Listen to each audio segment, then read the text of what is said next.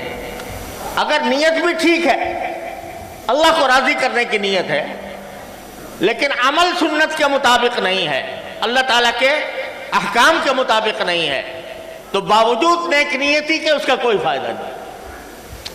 هل انبئکم بالاخسرین اعمالا الذین ضل سعیہم فی الحیاۃ الدنیا وہم یحسبون انہم یحسنون صنعا۔ آج بھی جا کر دیکھ لیجئے، ہندوؤں کے ہاں جو عبادت کی جاتی ہے ان میں مجاہدے، ایسے مجاہدے ہوتے ہیں جو ہمارے صوفیہ کے مجاہدے سے بھی کہیں زیادہ سخت۔ گنگا کے کنارے جا کر دیکھیں تو وہاں پر کوئی آدمی ہاتھ کھڑا ہے، سال ہر سال سے صرف ہاتھ کھڑے ہوئے۔ کوئی آدمی ہے کہ جو ایک ٹانگ پر کھڑا ہے اور سالہ سال ایک ٹانگ پر کھڑا ہوا ہے۔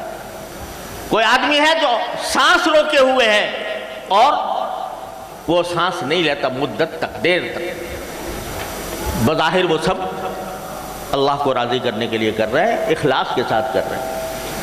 لیکن چونکہ عمل اللہ کے بتائے ہوئے حکم کے مطابق نہیں، نبی کریم سرور دو عالم صلی اللہ علیہ وسلم کے سنت کے مطابق نہیں، لہذا نیک نیتی کے باوجود بھی بیکار۔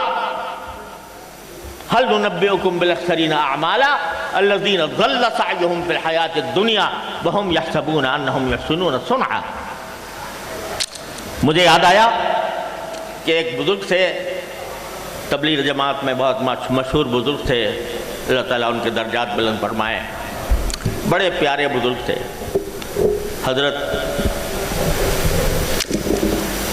شاہ عبدالعزیز صاحب دعاجو،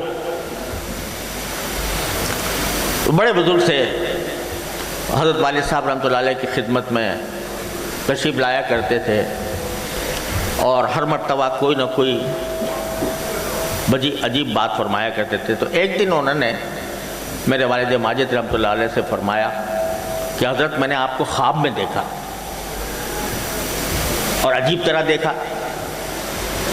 والد صاحب نے پوچھا کس طرح دیکھا؟ تو فرمایا کہ میں نے دیکھا کہ آپ ایک جگہ بیان فرما رہے ہیں، بیان نہیں درس دے رہے ہیں، اور آپ کے پیچھے تختہ سیاہ ہے، بلیک بورڈ، اس کے اوپر آپ نے ایک مرتبہ ایک ہندسہ بنایا ایک کا۔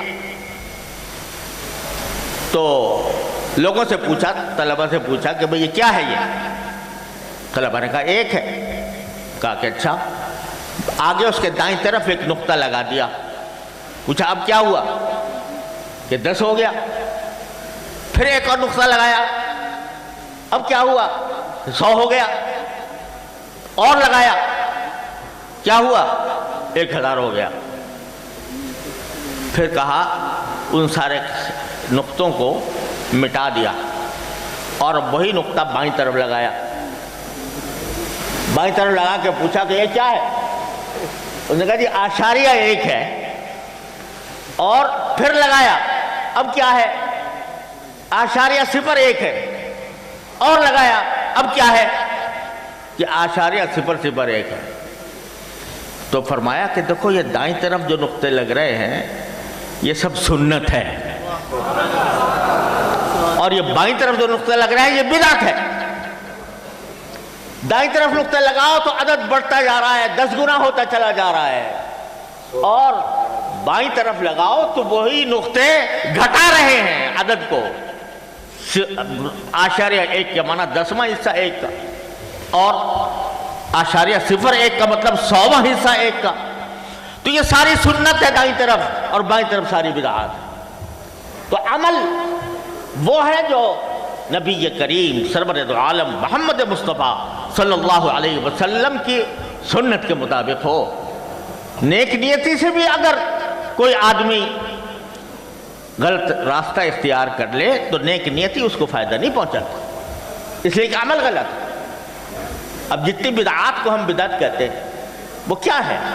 بظاہر دیکھنے میں اچھا کام ہے، دیکھنے میں قرآن شریف پڑھی جا رہی ہے، قرآن خوانی ہو رہی ہے تیسرے دن، اور اس میں لوگوں کو کھانا کھلایا جا رہا ہے، دیکھنے میں تو اچھا کام ہے۔ اور اسی کو کہتے ہیں لوگ کہ بھئی کیا حرج ہے؟ قرآن پڑھا جا رہا ہے، کیا حرج ہے؟ لوگوں کو کھانا کھلایا جا رہا ہے، کیا حرج ہے؟ حرج یہ ہے کہ نبی کریم سرور دو عالم صلی اللہ علیہ وسلم کی سنت کے مطابق نہیں ہے، تو وہ بائیں طرف نقطے لگ رہے ہیں، اس وجہ سے وہ عمل معتبر نہیں، اللہ تعالیٰ کے ہاں اس کی کوئی قیمت نہیں۔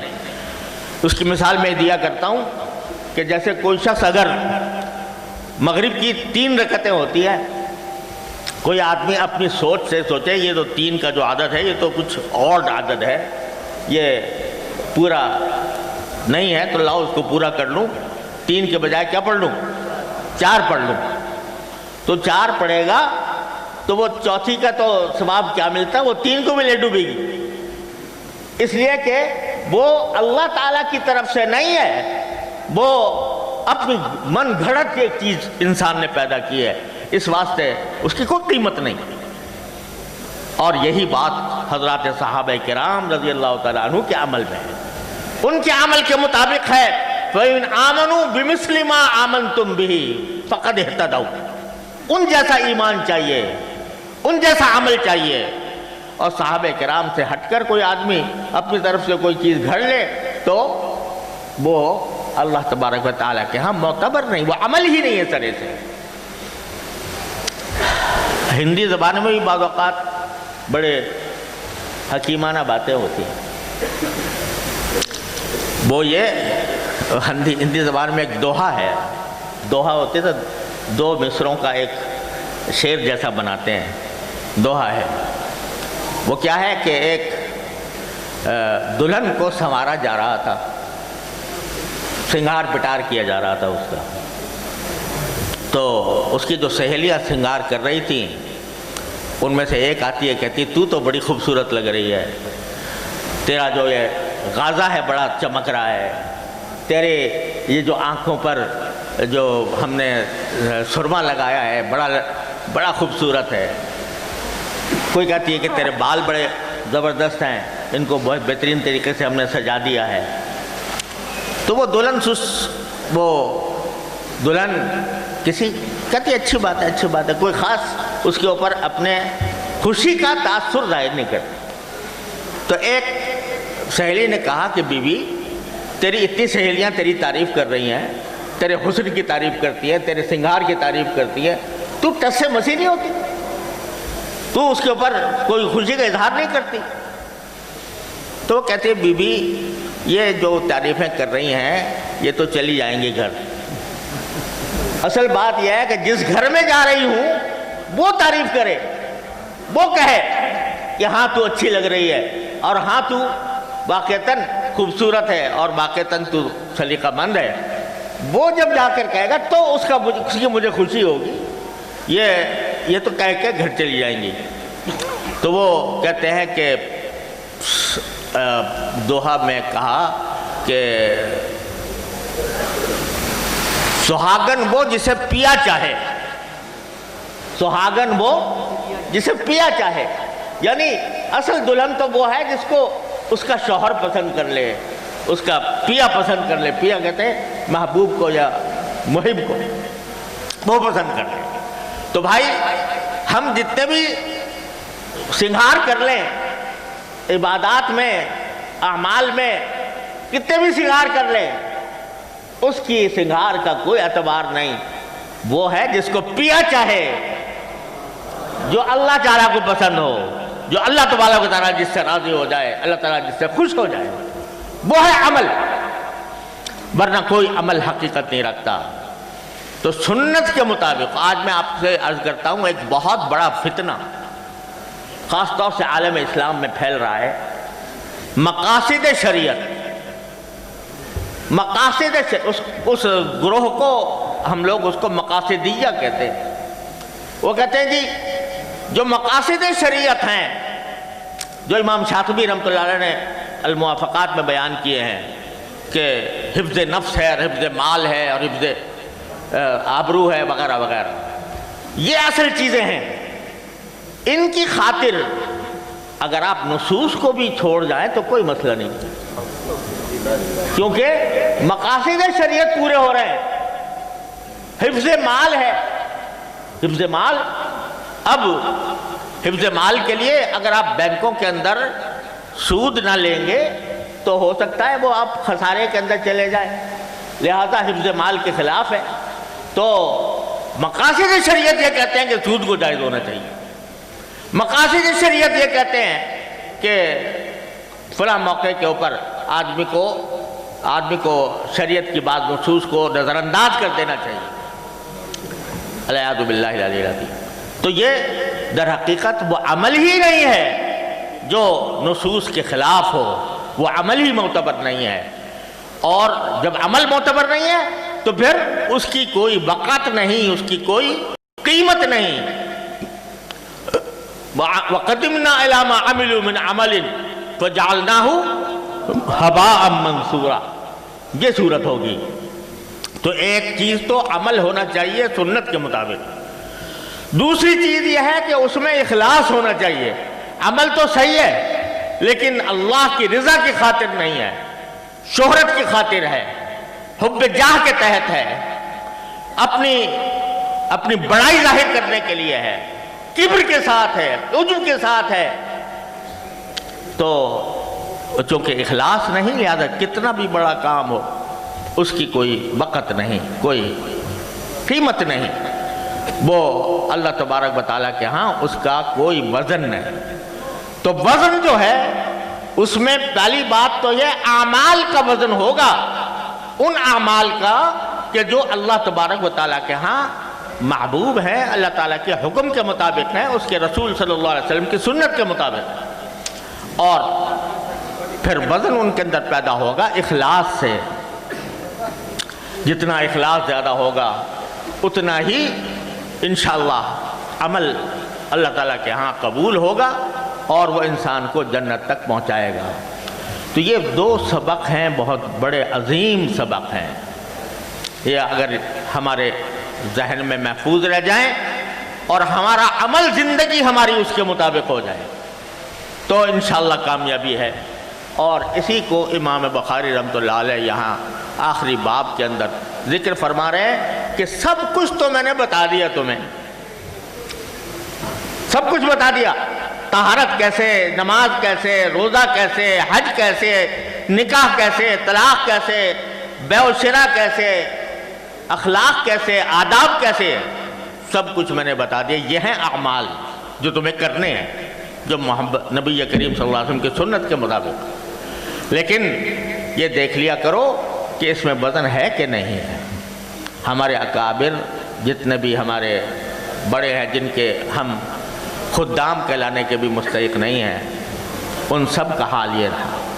حضرت شیخ الہند رحمۃ اللہ علیہ، حضرت حکیم الامت مولانا تھانوی رحمۃ اللہ علیہ نے خود یہ واقعہ بیان فرمایا کہ حضرت مولانا اشرف علی صاحب تھانوی رحمۃ اللہ علیہ کانپور کے علاقے میں مدرس ہو کر گئے تھے جب دارالعلوم دیوبند سے فارغ ہوئے، تو وہاں کانپور پر معقولات کا بڑا غلبہ تھا، فلسفے کا، منطق کا، کلام کا، تو اور لوگ جو قرآن و سنت کے جو علوم تھے ان کی کوئی خاص وقت نہیں تھی۔ اب معقولات میں جو آدمی زیادہ ماہر ہو اس کو بڑا عالم سمجھا جاتا تھا۔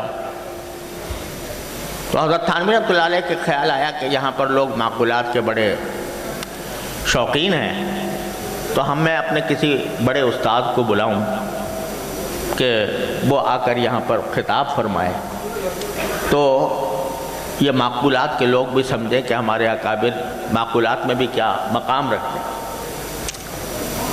تو وہاں کچھ ایسے لوگوں کو انہوں نے دعوت دی جلسے کے اندر، اور حضرت شیخ الہند رحمۃ اللہ علیہ کو دعوت دی کہ آپ خطاب فرمائیں۔ حضرت شیخ الہند رحمۃ اللہ علیہ خطاب فرما رہے تھے، اور خطاب کے دوران کچھ وہی عقلی اور معقولات کے مسائل آ گئے، فلسفے کا، کلام کے، تو حضرت تھانوی رحمۃ اللہ خوش ہو رہے تھے کہ الحمدللہ، لیکن وہ آئے نہیں تھے وہ لوگ اس وقت تک جن کو سنانا تھا۔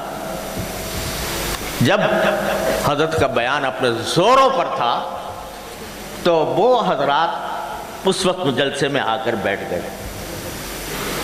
جلسے میں آ کر بیٹھے تو حضرت بڑے خوش ہوئے کہ الحمدللہ، جو میرا مقصد تھا کہ یہ سمجھیں کہ بھئی علماء دیوبند کو بھی معقولات میں کتنی بڑی مہارت حاصل ہے۔ اسی وقت حضرت نے آخر دعوانا الحمدللہ رب العالمین کہہ کر باز بند کر دیا۔ اس وقت جب کہ بیان شباب پر ہے، بند کر دیا۔ حضرت تھانوی رحمۃ اللہ علیہ بڑے حیران بھی ہوئے، اور کسی نے حضرت شیخ الہند سے پوچھا بھی کہ حضرت اب تو وقت آیا تھا بیان کرنے کا، آپ نے اس وقت بند کر دیا۔ حضرت نے فرمایا یہی خیال میرے دل میں بھی آ گیا تھا، یہی خیال میرے دل میں بھی آ گیا تھا کہ اب یہ معقولات کے لوگ آئے ہیں تو ان کے سامنے اپنی معقولات کی مہارت ان کے اوپر ظاہر کی جائے۔ اب جو میں بیان کرتا وہ اللہ کے لیے نہ ہوتا، وہ ان لوگوں کو دکھانے کے لیے ہوتا، ریاکاری کے لیے ہوتا، اس لیے اب اس بیان کا کوئی حاصل نہیں تھا، میں بیٹھ گیا۔ یہ ہے ہمارے اکابر، اولئک آبائی فجئنی بمثلہم اذا جمعتنا یا جریر المجامع۔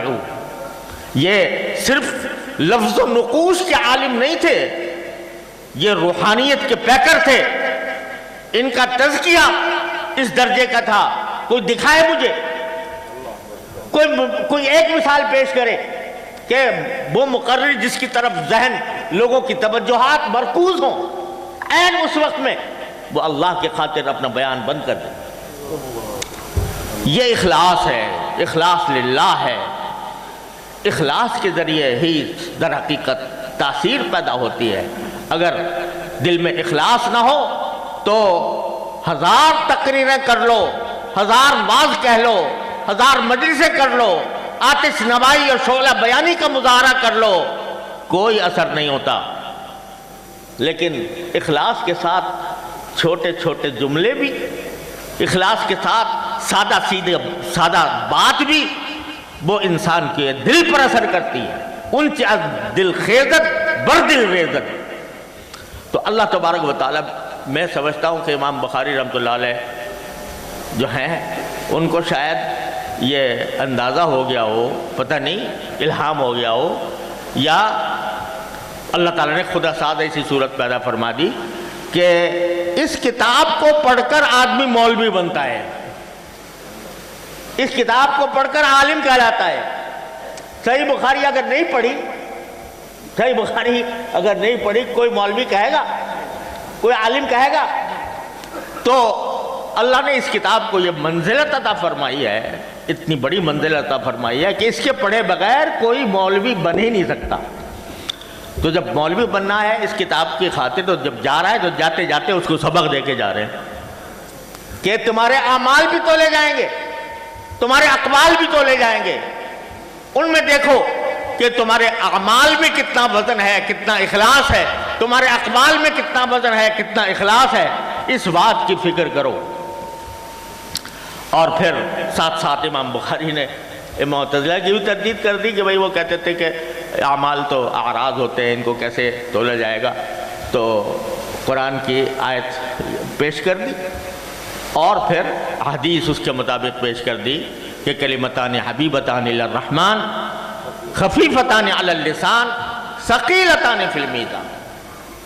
یہ حدیث امام بخاری نے 3 جگہ نکالی ہے صحیح بخاری، کچھ الفاظ کے اختلاف کے ساتھ اور کچھ سند کے اختلاف کے ساتھ. لیکن یہاں پر لائے ہیں پہلے سند کے اعتبار سے تو وہ حدیث لائے ہیں جو انہوں نے احمد ابن اشکاب سے سنی. احمد ابن اشکاب کے بارے میں حافظ ابن حجر رحمۃ اللہ علیہ فرماتے ہیں کہ ان کی روایت کو سب سے آخر میں لانے کی وجہ یہ ہے کہ مصر میں سب سے آخر میں امام بخاری نے احمد ابن اشکاب سے پڑھا تھا، تو آخر میں بھی وہی حدیث لے کر وہی سند لے کے آئے جو احمد ابن اشکاب والی ہے. دوسرا یہ کہ دوسری جگہ جہاں پر اس روایت کو نقل کیا ہے تو وہاں پر ہے سبحان اللہ العظیم و سبحان اللہ بحمدہ، ماں ترتیب دوسری ہے. تو یہاں پر وہ حدیث لے کر آئے ہیں جس میں سبحان اللہ بحمدہ پہلے ہے اور سبحان اللہ العظیم بعد میں ہے، تاکہ اللہ جل جلالہ کے نام نامی کے اوپر کتاب ختم ہو. سبحان اللہ بحمدہ سبحان اللہ العظیم. اور اس کے یہ اوصاف بیان فرما دیے گئے حدیث میں کہ محبوب ہیں رحمان کو محبوب ہوں گے تو رحمان کی رحمتیں نازل ہوں گی. اور زبان پر ہلکے ہیں، پڑھنے میں کوئی دشواری نہیں، اور میزان عمل میں ان کا وزن بہت ہے. بظاہر دیکھنے میں معمول نظر آ رہے ہیں لیکن میزان عمل میں بہت ہے. اور ان کلمات میں سبحان اللہ وبحمدہ سبحان اللہ العظیم، اس میں کیا راز ہے، کیوں اتنا ثقل ہے ان میں، اور کیوں ان کی اتنی بڑی فضیلت بیان کی گئی ہے کہ 100 مرتبہ اگر پڑھ لے سارے دن میں آدمی 100 مرتبہ پڑھ لے تو اس کے گناہ اگر پہاڑ کے ذروں کے برابر بھی ہوں تو اللہ تعالیٰ مغفرت فرما دیتے ہیں. کیوں ہے یہ؟ تو حضرت امام العصر حضرت علامہ انور شاہ صاحب کشمیری رحمۃ اللہ علیہ فرمایا کرتے تھے، میں اپنے والد ماجد سے سنا کہ یہ جو مختلف کلمات کے اوپر جو فضائل وارد ہوئے ہیں ان کی حقیقت کا انکشاف آخر میں جا کر آخرت میں ہوگا. دنیا میں ہم اس کی حقیقت نہیں سمجھ سکتے. اور آخرت کی نعمتوں میں ایک بہت بڑی نعمت یہ ہوگی کہ اللہ تبارک و تعالی حقائق اشیاء کا انکشاف فرمائیں گے. اس کی جو لذت ہے اہل علم کے لیے اس سے بڑی لذت نہیں ہوتی. تو وہ حقائق اشیاء کا انکشاف ہوگا کہ سبحان اللہ میں کیا رموز اور اسرار پہ پوشیدہ تھے، اور الحمدللہ میں کیا اسرار پوشیدہ تھے، اور اللہ اکبر میں کیا اسرار پوشیدہ تھے. ایک ایک کلمے کے جو حقائق ہیں وہ جہاں جا کر منکشف ہوں گے. لیکن میرے شیخ حضرت عارفی قدس اللہ تعالیٰ سرہ فرمایا کرتے تھے کہ ان دو کلمات میں یہ عجیب بات ہے کہ سبحان اللہ و بحمدہ، یہ کلمہ تنزیہ کا ہے سبحان اللہ، اور بحمدہ جو ہے وہ کمالات کا ذکر ہے. سبحان اللہ و بحمدہ کیا معنی؟ میں اللہ جل جلالہ کی تسبیح کرتا ہوں اس کی حمد کے ساتھ. یہ بحمدہ ہی جو ہے یہ عجیب جملہ ہے. ترکیب کرنے والوں کو مشکل پیش آ گئی کہ اس کو کیسے ترکیب کریں اس کی. سبحان اللہ وبحمدہ، تو یہ کہا کہ وہ باؤ جو ہے حالیہ ہے، اور مطلب یہ ہے کہ متلبسن بحمدہ، کہ میں تسبیح کر رہا ہوں حمد کے ساتھ متلبس ہو کر. تو ہمارے حضرت فرماتے تھے کہ دیکھو تنزیہ کے کیا معنی ہوتا ہے. تنزیہ کے معنی یہ ہوتا ہے کہ میں اللہ جل جلالہ کی ذات کو بے عیب سمجھتا ہوں، اقرار کرتا ہوں کہ باری تعالیٰ کی ذات بے عیب ہے، اس میں کوئی عیب نہیں. اب جب کسی آدمی کے لیے بھی اگر فرض کرو یہ کہا جائے بھئی اس میں کوئی عیب نہیں، تو کیا معنی ہوا ہے؟ لا باس بہ، اس کا معنی یہ ہوا ہے کہ لا باس بہ، اس میں کوئی عیب نہیں. یہ کوئی بڑی تعریف نہیں ہوتی لا باس بہ. جو آپ دیکھتے ہیں حضرات محدثین کے ہاں بھی یہ کلمہ آتا ہے کہ نا لا باس بہ، تو معنی یہ ہوتا ہے کہ چلو کوئی بات نہیں، اس میں کوئی ایسی بات نہیں ہے جس کی وجہ سے اس کو برا کہا جائے. تو حضرت ہمارے شیخ عبد الفتاح بغدہ تھے، اللہ تعالیٰ ان کے درجات بلند فرمائے. میں نے ان کا ایک سلفی عالم سے میں نے ذکر کیا، تو میں نے کہا آپ ان کو جانتے ہیں؟ کہا نام لا باس بہ. تو لا باس بہ، تو وہ لا باس بہ کا مطلب یہ ہوتا ہے کہ بھئی چلو ٹھیک ہے گوارا ہے. ہاں، تو اگر یہ کہا جائے کہ اللہ تعالیٰ کے اندر عیب نہیں ہے تو لا باس بہ. اب یہ تو کوئی تعریف نہ ہوئی، یہ اللہ تعالیٰ کے ذات کے جمال کے مطابق نہ ہوا. تو وبحمدہ، یعنی جس لمحے میں باری تعالیٰ کی تسبیح تنزیہ کر رہا ہوں اسی لمحے اللہ تعالیٰ کی تعریف بھی کر رہا ہوں. سبحان اللہ وبحمدہ. تو یہ سبحان اللہ وبحمدہ کا کلمہ جو ہے یہ معمولی بات نہیں ہے. یہ باری تعالیٰ کی صفت تنزیہ بھی ہے، صفت تحمید بھی ہے. اس میں بیان تنزیہ بھی ہے، بیان تحمید بھی ہے. تحمید کس کی ہوتی ہے؟ جو جامع کمالات ہوتا ہے، جامع کمالات ہوتا ہے. اور جو جامع کمالات ہوتا ہے اس سے محبت ہوتی ہے. محبت کس سے ہوتی ہے دنیا میں؟ جس کے اندر کوئی کمال ہو، اسی سے محبت ہوتی ہے. تو جامع کمالات ہے تو اس کا تقاضا یہ ہے کہ بندے کو دل میں محبت پیدا ہو باری تعالیٰ کی. اور سبحان اللہ العظیم، یہ باری تعالیٰ کی عظمت و جلال کا مظہر ہے کہ اللہ تعالیٰ کی ذات بڑی عظمت والی ہے، بڑی جلال والی ہے. اور جو عظمت و جلال والا ہوتا ہے اس کا دل میں رعب ہوتا ہے. جو عظمت و جلال والا ہوتا ہے اس کا رعب ہوتا ہے، خوف ہوتا ہے. تو سبحان اللہ بحمدہ سے پیدا ہوتی ہے باری تعالیٰ کی محبت، اور سبحان اللہ العظیم سے پیدا ہوتی ہے باری تعالیٰ کا خوف اور رعب. اور جب محبت اور خوف مل جاتے ہیں تو اسی کا نام خشیت ہے. خشیت کسے کہتے ہیں؟ کہ کسی کے عظمت و جلال کی وجہ سے، کسی کے جمال کی وجہ سے، کسی کے کمال کی وجہ سے آدمی کے دل میں یہ رعب ہوتا ہے یار میں کوئی اس کی مرضی کے خلاف کام نہ کروں، کہ اس نے مجھے پیدا کیا، اس نے میرے مجھ پر انعامات کیے، اس نے میرے اوپر اس کے احسانات ہیں، تو میں اس کی مرضی کے خلاف نہ کروں، اس کا نام خشیت ہے۔